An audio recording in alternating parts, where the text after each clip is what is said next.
നാട്ടുകൾ വിഷന്റെ news എക്സൻ വാർത്തകളിലേക്ക് ഏവർക്കും സ്വാഗതം. വാർത്തകൾ ചുരുക്കത്തിൽ. തിരുവിഴാകുന്ന കരടിയോട്ടിൽ കാലിന് മുറിവേറ്റ നിലയിൽ കണ്ടെത്തിയ കാട്ടാനയെ ചികിത്സയ്ക്ക് ശേഷം കാടുകയറ്റി.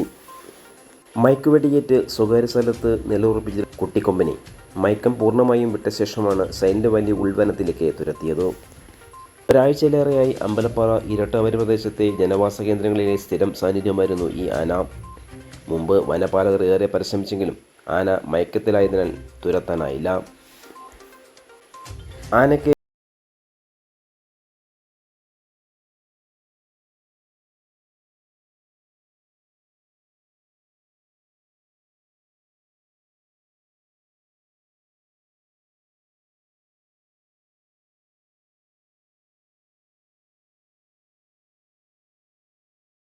പത്തു വയസ്സുള്ള ആനയുടെ ഇടതു പിൻകാലിലാണ് മുറിവ് പറ്റിയത്. അതേസമയം സുരക്ഷിതമായ സ്ഥലത്തെത്തിച്ച് തുടർ ചികിത്സ ഉറപ്പാക്കിയ ശേഷം കാട്ടിലേക്ക് വിട്ടയക്കണമെന്നുള്ള നാട്ടുകാരുടെ ആവശ്യം വനം വകുപ്പ് അധികൃതർ പരിഗണിച്ചില്ലെന്നും ആക്ഷേപമുണ്ട്. കൂടുതൽ വാർത്തകൾക്കായി നാട്ടുകൾ വിഷൻ ചാനൽ സബ്സ്ക്രൈബ് ചെയ്യൂ.